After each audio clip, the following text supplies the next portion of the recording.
Hanap mo ba sa manok yung malaki na pero napakalambot pa ng laman at sobrang juicy pa? Well, pwede kong sabihin na ganito ang lechon na natagpuan ko. Dahil sa laki nito ay halos kasyang-kasya sa isang pamilya ang manok nila. At yung napakabangong aroma nito ang isa pang nagpasarap dito. Plus factor yung pagka-smoky flavor nito dahil charcoal ang ginagamit nila sa pagluluto dito sa kanilang turbo oven. Well marinated ito at niluto sa saktong temperature. At dito makikita mo na unti-unti itong naluluto at lumalambot. Pagkatapos nga nitong lutuin ng mahigit isang oras, ay pwede mo na itong matikman. At ang serving nila nito ay nagkakahalaga lamang ng 349 pesos ang isang buo. At kung gusto mo naman ng kalahati ay 175 pesos lang. Napakasarap na, may kasama pang mojos. O diba, panalo ka na sa chicken, may mojos pang kasama. Gustong gusto ko yung lasa ng lechong manok nila. Ang sarap ng marination, nanunuot talaga sa laman yung lasa. Sobrang juicy at humihiwalay na ang buto sa laman. Masasabi kong isa talaga to sa masarap na lechon na natikman ko. At hindi ka patalo sa laki at presyo. Syempre, hindi lang yan dahil meron din silang pinagmamalaki ditong fried chicken. At nagkakahalaga lamang ito ng 220 pesos ang isang buo nila.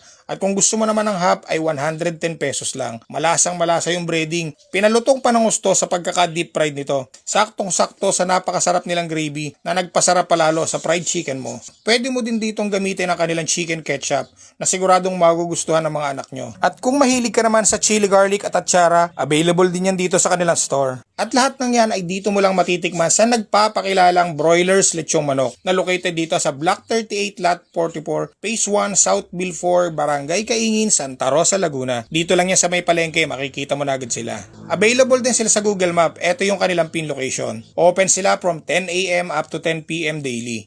Ito din ang kanilang Facebook page for more details. At alam nyo ba, ang Broilers Lechong Manok ay pagmamayari ni na Sir Brandon at ni DJ Reyna Ibana ng 93.9 IFM Manila.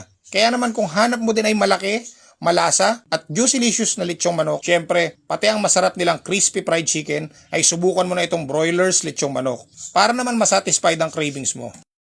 So yun mga ka-idol, kasama natin ang owner ng Broilers Lechong Manok na located dito sa may Santa Rosa, Laguna. Walang iba kundi Sir Brandon. Sir, thank you for having me.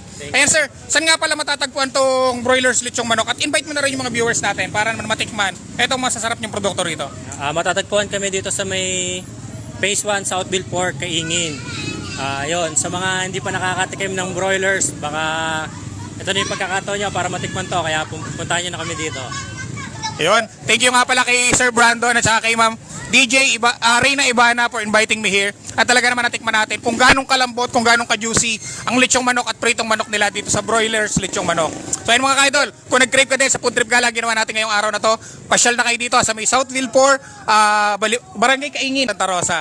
Maraming salamat mga ka-idol sa patuloy na pagsama at pagsuporta sa lahat ng food trip gala ginagawa natin katulad dito. Kita-kita tayo sa the vlog. See you guys!